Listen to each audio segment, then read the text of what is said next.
All right. So three commas chingus here. There's a heat wave happening here in Northern California right now, which is the perfect signal that hot IPO summer is going to begin starting tomorrow, June 12th, as of this recording. And actually, that's a really good segue into our first story. Look, we were just talking about this even before the recording began. Like to the chingus who are listening out to three commas right now, we realize that we've been talking about the same companies week after week. We are committed to trying to change that in future episodes. We've decided this just now, but we got to talk about SpaceX, right? So, look, they're underwriting to. I think the price target hits them at a $2.5 trillion valuation. Apparently, 4,000 millionaires will be minted. In a heartfelt story, some of them might even be cafeteria workers. Like, is this going to be the top? Like, is this the thing that sets the tone, guys, for the rest of this year? And maybe, Kevin, you can begin with this. Like, is this, like, how important is this IPO for our tech industry right now? Well, hot chingu summer is starting, guys. There's three of us. Yeah. Yeah, that's right. I don't know. I don't think we're actually at the top yet. I mean, I know we've been naysayers for a while about like, oh, I feel like, AI is getting hotter and hotter and hot. But we haven't even seen Anthropic and OpenAI, IPO yet. And I think those two are going to be just as splashy as SpaceX. I mean, keep in mind, SpaceX has been building for like probably at least a decade or more, right? Like that, SpaceX has been around for a while like Anthropic, OpenAI, it's like they've just blown up in the last like 2 or 3 years. So I think those are really, really the splashy hot names that, we'll see if they come to the market. OpenAI also filed confidentially their S1 for an IPO as well. So either of those could be in the waiting to actually go public this year when they're ready. And I think, in my mind, I think after those two go, the floodgates open, and that's kind of when we hit peak sanity, like peak insanity. Ian, you're sort of putting out this really interesting theory that, there's a lot of market selling down right now, right? So crypto has taken a massive hit. It seems like there's a pretty serious drawdown taking place in that. It looks like some other kind of public equities also have taken a pretty big hit as well. The theory that you've been running, right, has been, are people trying to build liquidity so that they can participate in this thing? Or, Exactly. Yeah. it's hard to feel the whiplash because sometimes the markets are dog shit and then everyone's anticipating this thing. How are you reconciling it all? I think we're just too, I don't know, excited for all of these. And everybody thinks this is going to be good. So, market doesn't move the way we think. It's really hard to predict the public market. So everything looks great for SpaceX, OpenAI, Anthropic. There's got to be a catch. So I don't know. I just see a lot of volatility going forward. So it's going to be a fun ride for sure. But I don't know. I'm not that just excited for SpaceX, but it's going to be a different market because we've never done this before. Like this size of IPOs and at these valuations and this much liquidity requirement for 3 IPOs in a year. So I don't know how that's going to work out. We've never done this before. So, I'm a LP in a couple of funds, very tiny check. And one thing I've been starting to notice has been looking at more recent VC pitches is that their portfolio construction model is underwriting to higher and higher and higher valuation assumptions. Meaning, like, maybe like even when I started Hustle Fund about 9 years ago, underwriting to $1 billion valuation was considered like pretty normal. It's like, okay, you're assuming that like your best outcome will be like $1 billion, a unicorn, and you got to design sort of your portfolio around that. More commonly, I see like $10 billion. Increasingly, I'm seeing like $100 billion outcome, and now we're about to hit $1 trillion outcomes. Like, this feels clowny, right? Like, like our VC is gonna now justify like, hey, we got to raise like $40 billion because we're in the $1 trillion company hunt now, right? I mean, let's actually go to our former sovereign wealth colleague here, Ian. Like this seems to be a pretty crazy inflation taking place actually on the other side of this. So like if SpaceX ends up doing okay, Like, is this going to also create that K-shaped economy of like the mega funds are just going to become even more mega, and then little guys like I think this is something that a lot of LPs been waiting, the liquidity moment for a lot of LPs getting actual DPI out of these old funds. So they're going to have to deploy soon. I mean, but then they got a massive hit from 2021, 2022 vintage funds. So it's going to make up for that kind of loss in cash flow issues because a lot of VC LPs had a cash flow issues because they're not actually getting any DPI from that vintage. So this is going to help them to actually start putting the money into the new funds. But yeah, right now it's still like, as you said, tale of two cities. The big funds, mega funds are getting a lot of money. But the interesting part is a lot of emerging managers are getting so much money too. So there are a lot of spin-offs from bigger funds and, everybody from Andreessen is starting their own fund now. So I think it's interesting that the middle ground, like $1 billion or $500 million funds, are really hard to get money now. But the Andreessens and Sequoias and the large, massive mega funds and the emerging managers getting money, I think this SpaceX IPO will actually, accelerate that process too. So I mean, as emerging managers, we're really excited for that. We should be excited for that. this IPO in particular, though, Kevin, is like kind of weird because I'm not sure how you guys got your exposure into SpaceX, but we got it through like I got it through some exposure into an SPV that like we're a part of, right? And I'm a tiny emerging manager focusing on pre-seed stuff, but when I kind of do a poll around a lot of colleagues, I'm kind of surprised by how many people in the valley, even those who are not representing mega funds, were able to get some exposure because of SPVs. So like that's I think the other side of the bubble that seems interesting. I think in the previous episode we talked about how maybe the SPAC hype is now translating to like the SPV hype. So I mean, if this does well, Kevin, does this make the SPV shenanigans worse? Are we going to see like stacked SPVs, like SPVs into SPVs, and like those nested SPV structures we've been Yeah. hearing about? Yeah, your I thoughts on mean, that? I think we've already seen like a ton of it, right? I mean, I think one of the other names that we're going to talk about today is like Prometheus, and I know there's been a lot of other kind of high profile names that like AMI Labs, just like Jan LeCun's new like foundation model company as well, and a bunch of other companies as well that have been, raising capital, and oftentimes there have been SPVs done into a lot of like late stage growth names. So I feel like the SPV stuff has already become very, very frequent and regular, at least in things that I'm seeing. But I agree with Ian. Like, I think the SpaceX IPO is a much needed liquidity faucet for a lot of institutional LPs, especially endowments, foundations.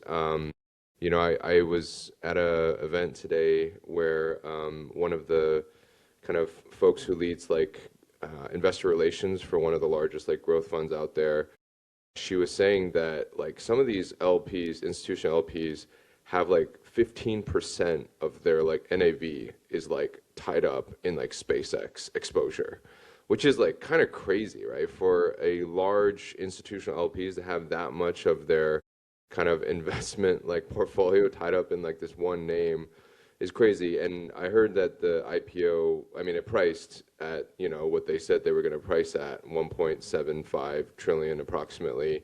It was like 4x oversubscribed, and retail allocation is also very high. I think it's like 30%, which is far above what typically it is. So all signs point to like market is quite healthy, at least for SpaceX demand. And I hope that if this goes well, then it opens up the doors for these institutional LPs to like redeploy into hopefully some more emerging managers, not just putting money right straight back into like these big platforms again. Um, it's going to be fascinating. The second half of the year is going to be crazy. It's going to be either a generational year of wealth creation and also like great for emerging managers, or shock and horror. I can't really. I think at this point it's truly like a coin flip. But that's Kevin, you cited Prometheus. That's a good segue into talking about this one just briefly. Now, admittedly, the three chingus here in the Three Commas podcast haven't been really closely following this one, but Prometheus is the new physical AI startup co-founded by Jeff Bezos. I would say that they're the biggest pre-seed raise company in history. They raised $12 billion essentially at idea stage at a $41 billion valuation.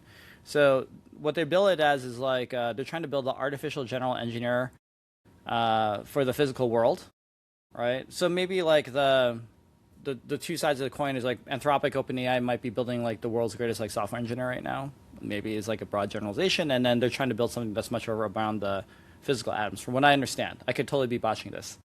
I don't even know what the question is here, but a $12 billion pre-seed raise, Ian, like it's Jeff Bezos. So I mean, did this come to a surprise to you that he could just put together this money? We actually tried to look at an SPV ourselves into this, but the subscription was way too fast.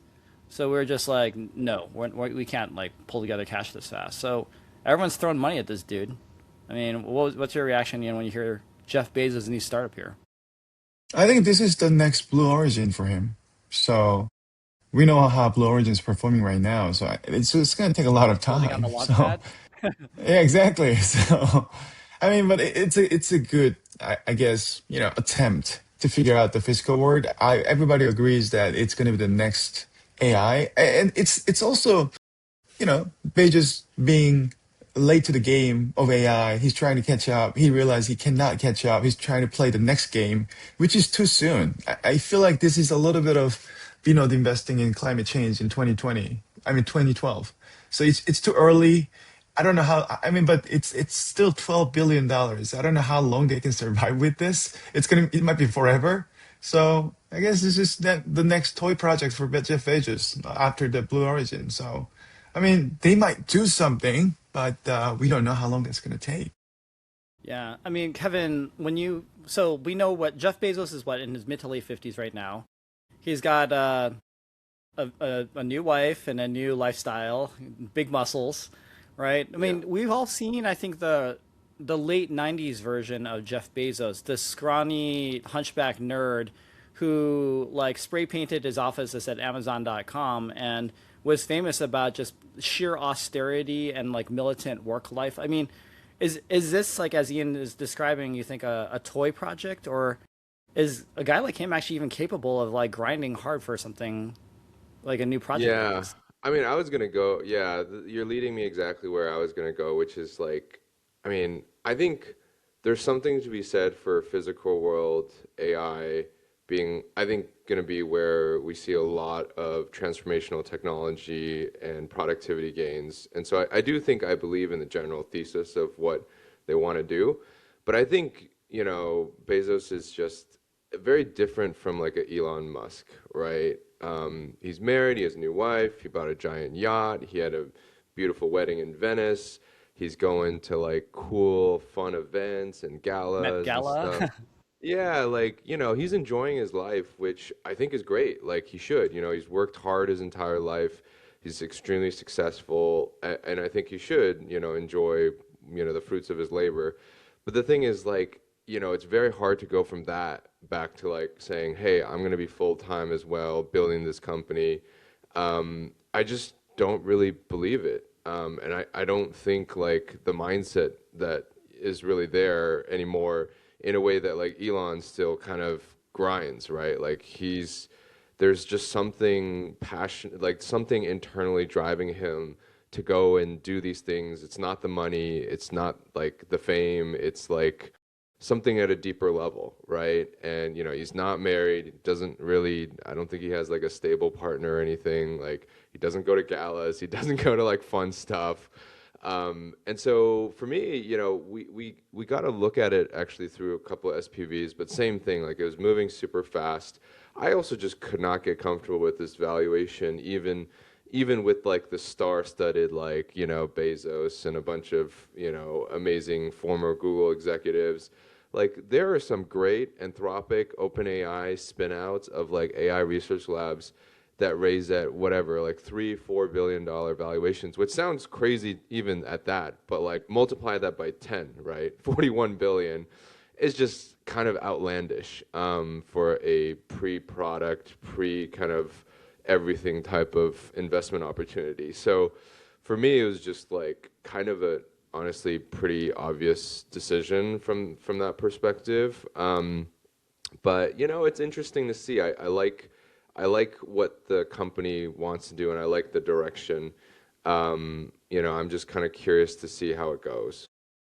Okay, I got a dark theory, guys, about why VCs may want to invest in this, even if they start to believe all the skepticism that we just discussed. Hmm. So to summarize, we just talked about like Bezos might be off his prime. He's kind of more into like semi-retirement. Like this deal like is too quick to underwrite, so you couldn't really get very deep in what he's doing. Essentially, you can't because it's like a pre-seed deal. But that's an astounding amount of capital. I think the reason to do this as a VC is to impress LPs.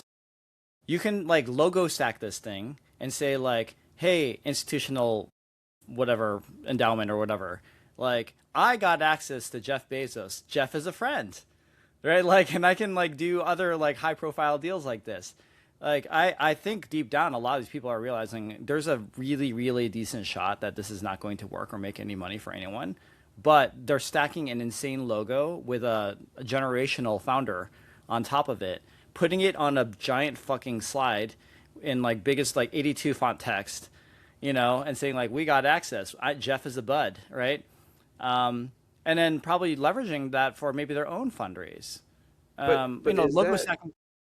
like through the SPVs? Like, I don't think that's a really like reliable story, right? It's like, oh, are you direct on the cap table? How do you know Jeff? How'd you get access? It's just like, oh yeah, I did through an SPV with like another GP. Then it's like, oh well, the GP who's running that SPV is actually the one who has some sort of relationship or access point, right? Like, I I agree with you. Like, I think having those big logos certainly helps. Like, it certainly helped in some of our fundraising conversations. But like any, I would say like somewhat more respectable LP is gonna dig like a layer deeper and be like, so tell me really how about Any respectable LP is what you said. it? So I think there's a K-shaped economy as well with LPs. So like Aramco or like PIF or whatever is going to be like, well, Ian, you invested in Prometheus, but how did you do this? What is the nature of the relationship? Walk us through how you won this deal. They have a high level of sophistication. Hmm. In Ian's former background as a sovereign person, like they would do this kind of work, right?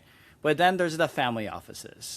Yeah. Okay, so you might be like first generation, second generation wealth. You don't have a lot of sophistication in this thing. So I have seen a ton of Mm. partners put logos on their fucking like angel Yeah. investment slide or something, and it was an SPV that they participated in through AngelList. Yeah. When you ask them, and Yeah. I'm like, that's not the same thing. Yeah. No, look, you can hoodwink a few folks for sure. In family offices, angels, a lot of like whatever you want to call them, high net worth angels, also not the most sophisticated. I love them. We have a lot of, LPs like that in the fund, in our fund as well. And maybe you can get it by a few of those folks and they won't really question it. But I think any sizable check, at least from what I've seen, like, that's probably more, generally larger checks are going to be more sophisticated and they'll be like, so how did you really get that? Tell me a little bit more about it. Yeah.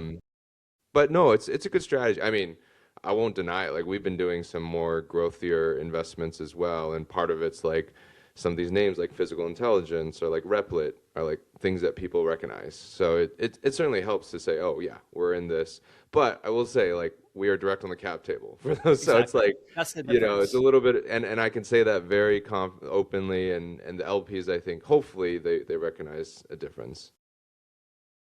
Um, let's move on to a different set of stories, and then we're gonna end things with three increasingly spicy stories in the true Korean gourmet, right? We're just gonna get spicier and spicier. Okay, so Ian, you sort of talked about this. You bemoaned this actually as like a massive Apple fanboy. There was some big announcements of like some Apple releases, and we are talking about Siri. Can you share your impressions of the current state of Siri based on this week's announcements? I honestly don't care, to be honest. Like, Siri being Siri, who cares? I use Cloud Max anyway. So, I mean, I don't use that anyway. And we You don't brought this use story up, Apple man. product. The thing is, like, but I wrote about this and I Okay. said the exact same thing. We don't care about Apple series because we don't use Apple products because of AI. We use Apple products because we're part of the ecosystem. So, I mean, it's gonna get better for sure. I mean, they're using Gemini. They're not using OpenAI anymore, which is I think big hit for OpenAI for sure. Then they're using AI, Gemini, whatever. It's gonna get there, and I don't. I mean, they just want to close the chapter on Tim Cook on the AI front. So that's why they just, whipped up something with Gemini, and it's not as good as Claude, not as good as the other AIs, but it's working. But we don't use Apple products for AI. We use Apple products because we're part of the Apple ecosystem. So I don't Well, really okay. care. I Yeah. actually think so. It does look like an improvement. I know that we thought it was pretty limp, like when the announcement came Yeah. out. But you know who this is for? I think as a nice on ramp is like my mom and dad. So they Mm, like their iPhone. They're on it all the time, FaceTiming the grandkids and all that stuff. They actually do like Siri. They ask for recipes and like the weather and things like that. So, but I don't think they're gonna jump into like Claude, like mm, immediately, or definitely not like the real Claude, like Claude Code and all that stuff. So I right. was thinking, oh, like boomers would actually really appreciate this stuff. This is gonna feel like a pretty big improvement of the Mm, Siri experience. So maybe that we were wrong about this entire game. Like we're too tech literate. That's maybe too yeah. self-congratulatory. But like, there's a bigger population who are just like, I don't really care about tech, and I like my iPhone because it's nice. And oh wow, like I'm actually using AI now. So that maybe that's the population we're I ignoring. Yeah. think that's been like that forever. Like Samsung Galaxy has a better, tech forever, but nobody cared. I mean, not a lot of people like them because people don't buy Apple products because it has the, latest tech on it. Latest tech's always on Samsung phones. But it's just we like using this and we're just so deep into this, we can't get away from it. So, Yeah, I will I say I just will. hope. Go ahead. Go ahead, Kevin. I want to hear your No, I was gonna thoughts. say like I really want, Apple to I want Siri to improve because it just sucks. I want it to be able to, I want the dictation to work a little bit better because I don't want to have to install like a third party app and pay mm, $10 a month to dictate properly.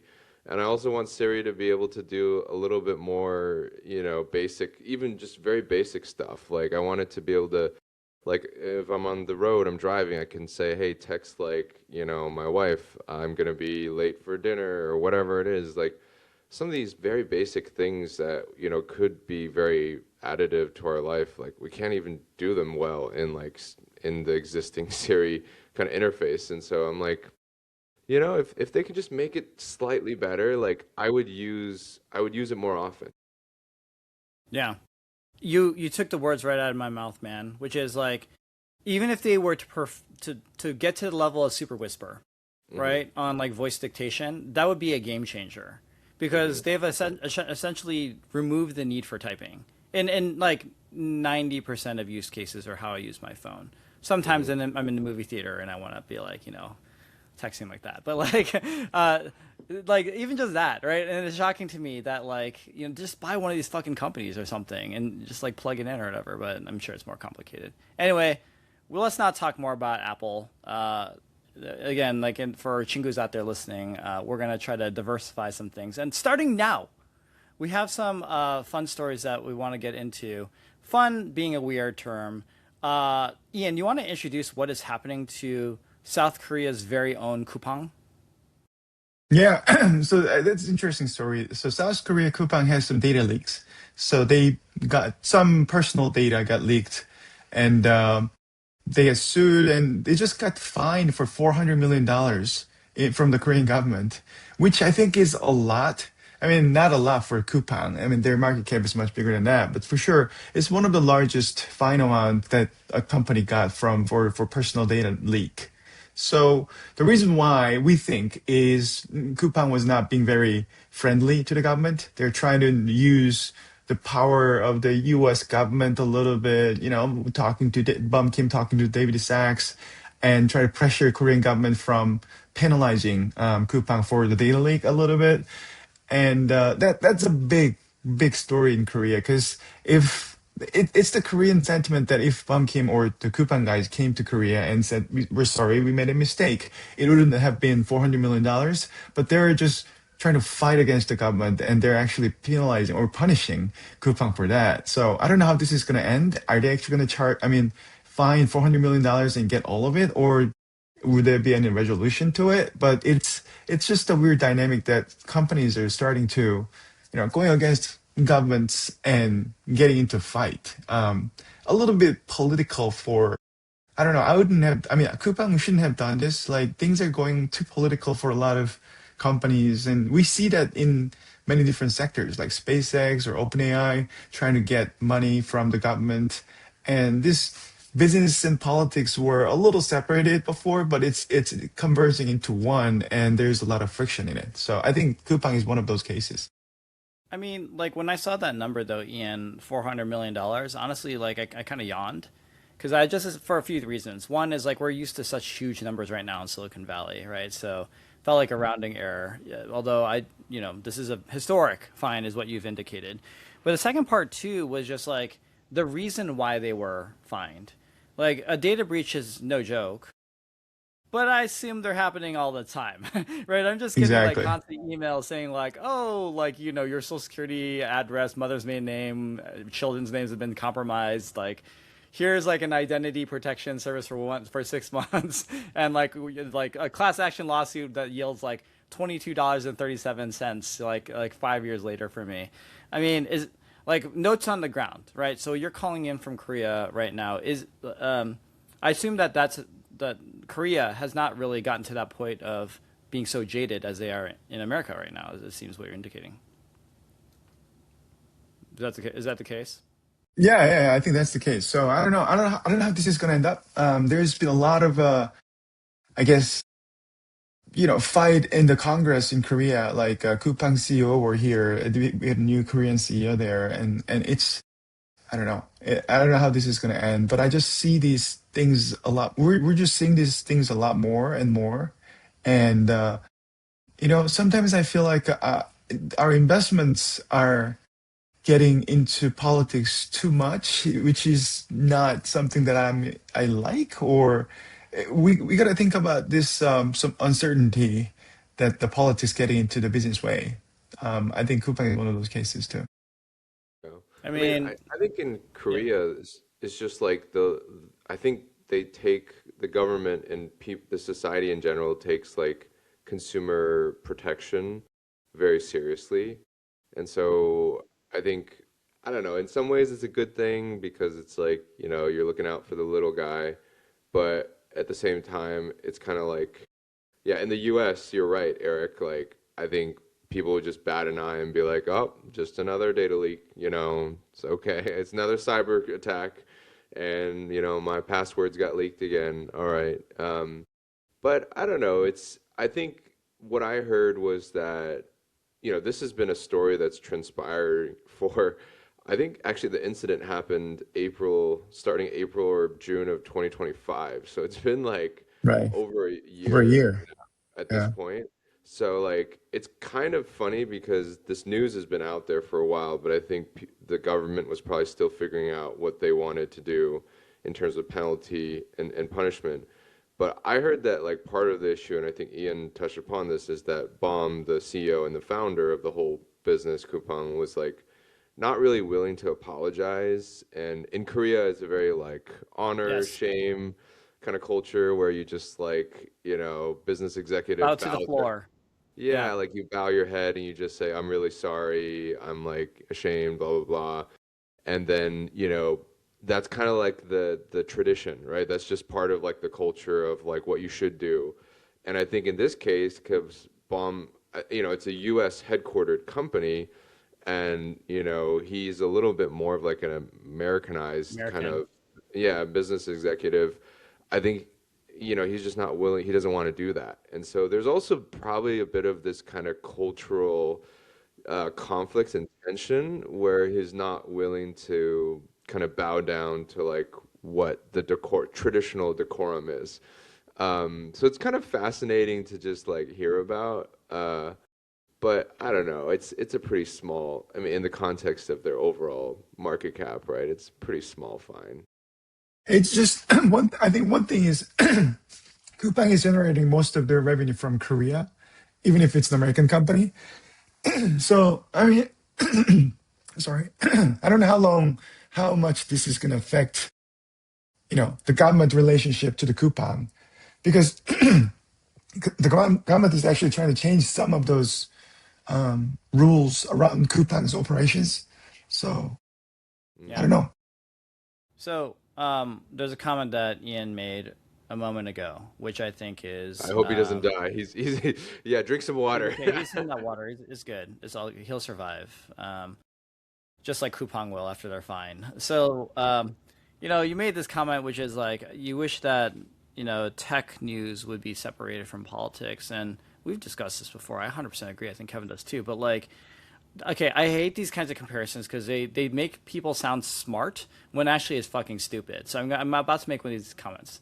I was just looking up what the GDP of South Korea is, and it's like 1.9 trillion or something like that. Hmm. And like tomorrow, freaking Elon Musk is gonna be like half of Wow. that, you know? So Yeah, that's like when crazy. you have that kind of concentration of wealth, right?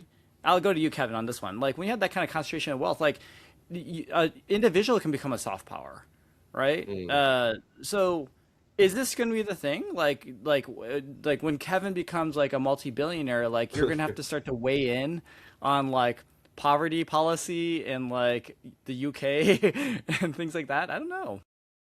Well, I think part of it is just like the income inequality has become so massive, right? Like the richest man in the world, the distance that has gone between like the richest person in the world and like the poorest person in the world just like keeps expanding wider and wider and wider to this point, which is insane.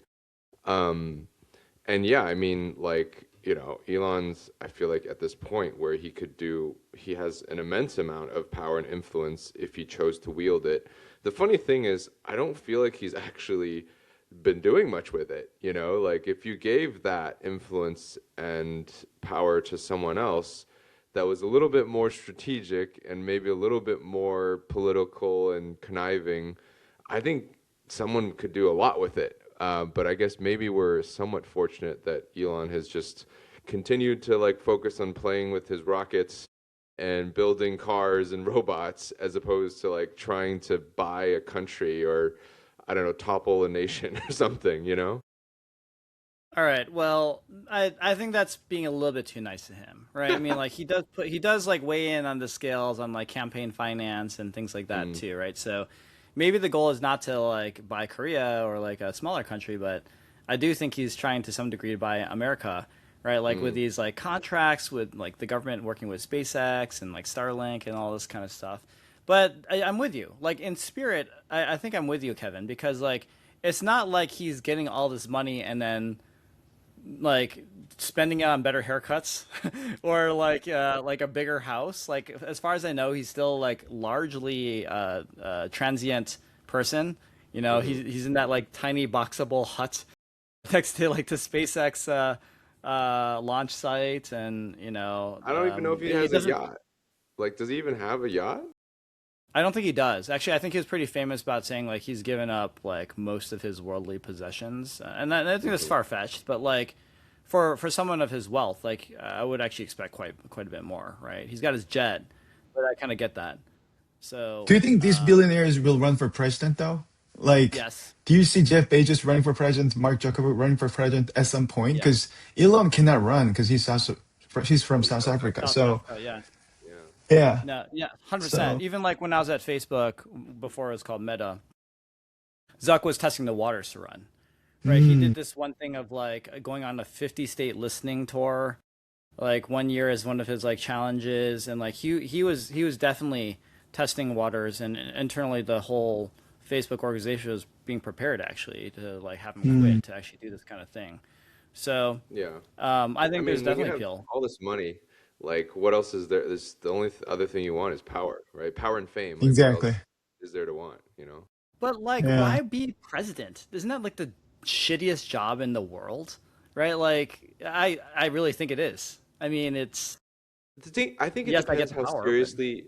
I think it depends how seriously you take the responsibility and obligation, um, and like if you are ethically like trying to be, you know, very good, prudent, like responsible about it. Like I think a job is what you make it. Like if you want to use it to milk, making crypto tokens and making a lot of money and, whatever else you want to do, like you can make the job what you want it to be. You don't have to stress yourself out and lose all your hair.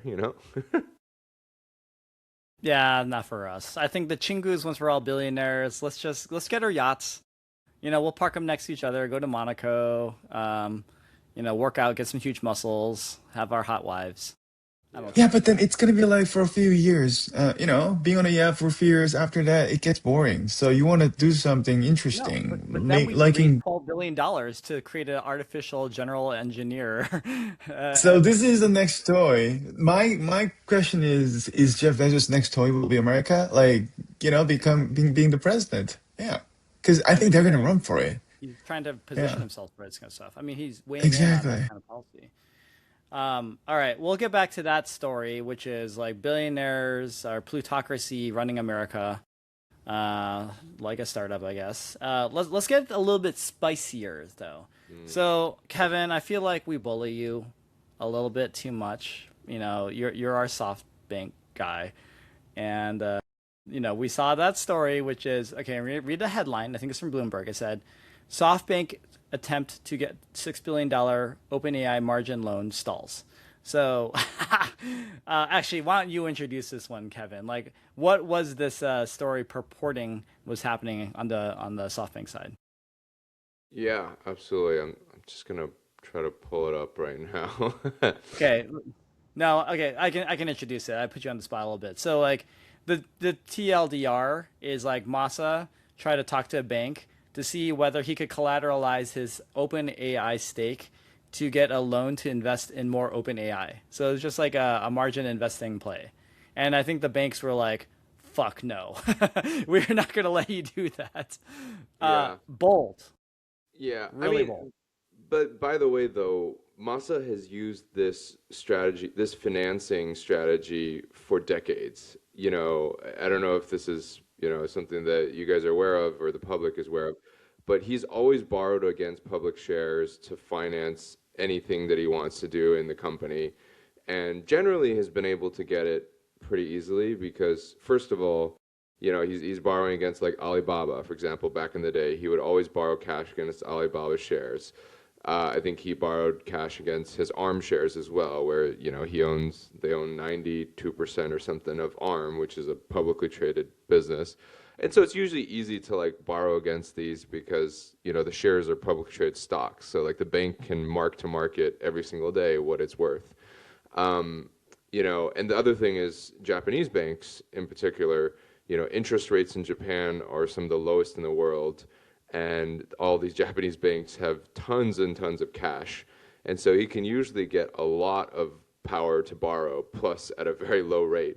So it's something that he's been doing for a very, very long period of time.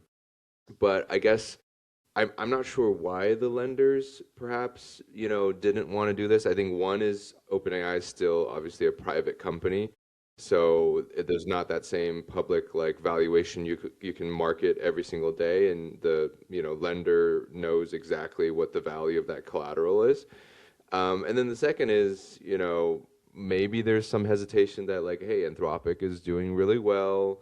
Is OpenAI still worth the valuation that that they claim it is, the most recent round, like 850 billion, or is it actually lower than that? Like, is that a fair mark now? So I think there's probably a couple of different questions that have caused the lenders to get a little bit antsy in doing this.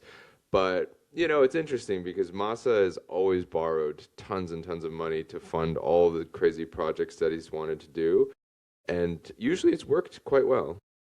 Yeah, but you've made I think you elucidated the key distinction here, like public equities versus private, right? So even this is not the right kind of analogy here, but even today, like I can collateralize my own public equities, go to my private banker and say like, give me a little bit of cash so I can renovate my house, right? Like there's really like established products, at least in private banking, for this kind of stuff. Obviously, not nearly the same thing as what we're talking about here, but I can't go show them my angel investments or my TVPI and say like, look, like it's going great, right? Like give me like a couple $1,000,000 or something like that. The banks are gonna be like, yeah, there's no way we can underwrite this kind of thing. So I think that's kind of the step up in boldness is what I've heard from your historical narrative here. Is just like, has he tried? It doesn't sound like he's ever tried, or there's not any public knowledge that he's tried to use private equity stakes as collateral. Not that I'm aware of. I mean, actually, you know what? I do recall that at some point the Vision Fund did get like a loan on their, portfolio from a large like private credit PE fund. So there's been some of that, but usually you can't borrow a lot, right? Like they'll give you a very like low loan to value on that, which means like say the portfolio is worth whatever $100, they might only let you borrow $10 or like Yeah. $15 against that, right? So it's just not as effective as, publicly traded shares. I think the tough part now is because so much of SoftBank is levered to OpenAI shares and exposure, like this has become the crown jewel that unfortunately is a private company versus all the like past crown jewels were public, right? Alibaba was public, ARM was public. So like it's just a really tough space to be now where, his crown jewel is not a publicly traded business. And that's probably why he's also pushing, OpenAI to go public as soon as possible. Yeah. I don't think they need that much more push, though. I mean, there's so much exogenous pressure around this business where they're like, we got to get access to this liquidity while we can, too. So, yeah, super, super interesting, exotic financing. Next time I walk into a Wells Fargo, I'll be like, hey, can you give me like a couple 100,000 on the spot? Look at my venture capital portfolio. That's, doing something there, I guess, on paper. Why don't we move to the final spice? Okay, Mm. which is our last story of the day. This is the most spicy. We love a good K drama in Korean society, and sometimes tech provides you stories that are even better than K dramas on Netflix or Viki or wherever you watch your K dramas. So the spice is that Matthew Prince, who is Cloudflare's CEO, started to name names about his fundraising process back in 2012. He kind of went on this rant of how like shitty VCs are, and then one of the people that he highlighted, amongst like Sequoia and like a couple other like great brand names, but he specifically named Vinod Khosla, right? And as it goes down, like Vinod was meeting with Matthew Prince and his two other co-founders, and at one point, like Matthew and Vinod were sort of sitting together as the two other co-founders went to the bathroom or took a call or something like that.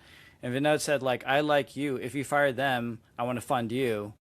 And then to which Matthew Prince was quite offended and then like essentially cut off communication with Vinod after that dinner because he felt like that was a massive affront. So kind of credit to him a little bit if the story is true of like, okay. So anyway, so he tweeted about this. He put it on X. And then all these people are dragging Khosla and all these other VCs to the ground. And Vinod responds. And essentially, like, he's like, sorry, but not sorry, right? Like, I am what I am and I believe what I believe, right? So I'm not sure what the question is here, Ian, but when you saw this unfold, like, what were some of the reactions that you felt when you were reading this stuff? I was like, what's wrong with this? Like, Vinod wanted to do his investment in his style, and maybe he want some different type of team for his investment. So, I mean, I think he can say it. I don't know why people are so upset about this, to be honest. Maybe people might get upset to me as well, but this is what he suggested, and Cloudflare CEO said no, and that's the end of the story. Like, why is this even a problem or an issue here? So that's what I was a little bit, puzzled there too. The thing that bothered me about this was actually just one word. Like it was like Khosla. I'm trying to find a response that started with like apologies, and it's like, but like I speak my mind or something like that. It also would have been better if you just like, I'm not going to apologize for this. Like I have to Exactly. always speak my mind of what I think is like the right choice, and sometimes the right choices are the hardest choices, right? So like it was almost like starting with like apologies, like why? Like are you doing that? Just like put your stamp on this kind of thing. I'm with you.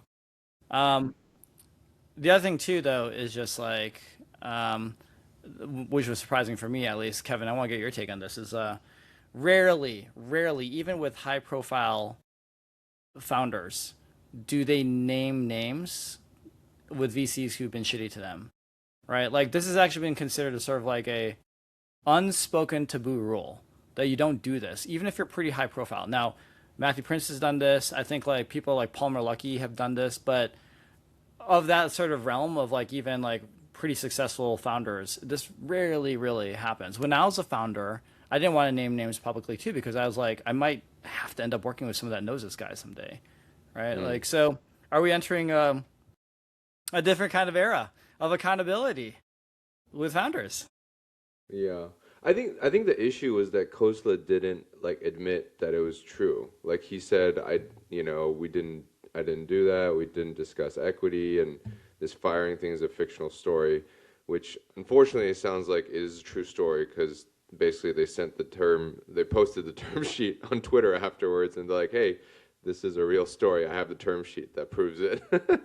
um, but I mean, yeah, it's interesting, right? Because Vinod Khosla is like the number one listed person on the Midas list, which is like the VC's like Hall of Fame that Forbes publishes it every year. It's like the who's who of like the best VCs in the world.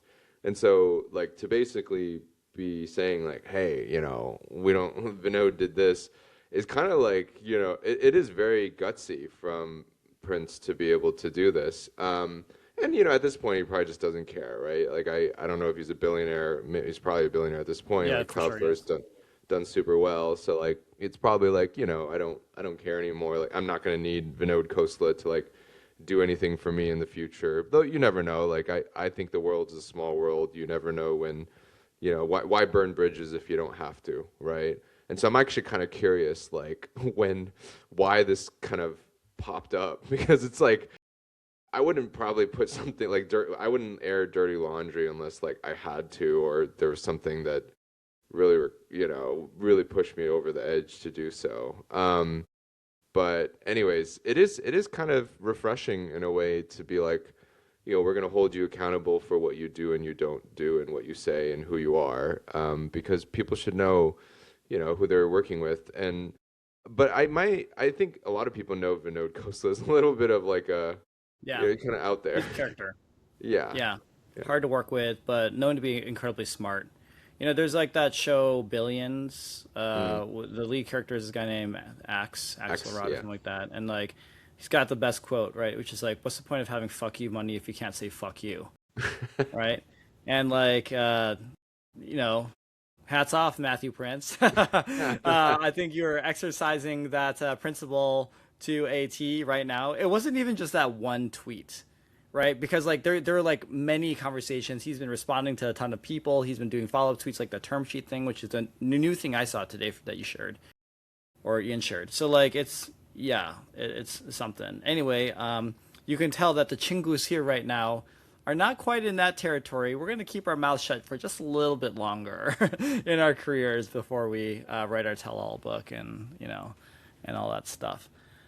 All right, guys. I know that we're pretty much at time here. Look, it's T minus 8.5 hours to the SpaceX IPO launch. It'll be a really interesting day tomorrow, and an even more interesting second half of this year. By the way, who's going to do the sign off? Is it my turn now? It's you today. Yeah. Okay. All right. We never know. Chingu's out there. Yeah. Okay. Most important thing to take away. We talk about a lot of crazy ideas, how money gets invested and so forth. None of this is investment advice. Never take it away that you should follow anything that we're saying, or even how we do our own trades or our own investing.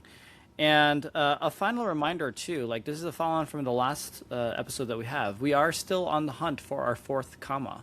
Now that we're entering the $1 trillion market cap era. Like 4 commas is better than 3. So if you're interested in joining us in the show, or you know someone that you'd like to nominate, please let us know in the comments, or find a way to reach out to us on X or LinkedIn and wherever you like to do it. So boys, chingus, appreciate you guys. I'll see you guys very soon. Alrighty, peace out.